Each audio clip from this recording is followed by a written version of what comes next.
ભરૂચના અંકલેશ્વરના જોશિયા ફળિયામાં દર વર્ષની માફક આ વર્ષે પણ નવી થીમ સાથે ગણેશ સ્થાપના કરવામાં આવી છે। દિલ્હીના લાલ કિલ્લા પર ગણપતિ દાદા તિરંગો લહેરાવતા હોય તેવી થીમ આ વર્ષે બનાવવામાં આવી, જે લોકોમાં આકર્ષણનું કેન્દ્ર બની છે। લાલ કિલ્લાની ઝાંખી સાથે સરદાર પટેલ સહિત પરેડ કરતા મિલિટરીના જવાનો સાથે લશ્કરના વડાઓ તેમજ દરેક રાજ્યની સંસ્કૃતિની ઓળખ ધરાવતી ઝાંખીઓ પણ છે। લાલ કિલ્લા પર ધ્વજવંદન કરતા શ્રીજીના દર્શન માટે મોટી સંખ્યામાં લોકો ઉમટી પડે છે।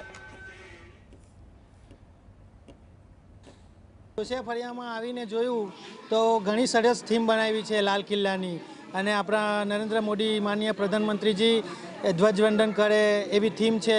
એનએસજી આપણું બ્લેક કમાન્ડો અને એમણે સ્ટેચ્યુ ઓફ યુનિટીની જે રચના કરી છે અને જે આપણે ત્યાં અયોધ્યા અને એમાં જે એમનું સાથ છે, બહુ ઘણી થીમનું આયોજન કર્યું છે। ને ધ્વજવંદન કરતા શ્રીજી બાપાની સ્થાપના કરી છે, અને અલગ અલગ રાજ્ય જેવી રીતે ગુજરાત છે, રાજસ્થાન છે, મહારાષ્ટ્ર છે, અલગ અલગ પ્રકારની સંસ્કૃતિના લોકો કેવી રીતે પોતાના પહેરવેશ હોય છે અને એ લોકોની સંસ્કૃતિ શું હોય છે એની રચના બતાવી।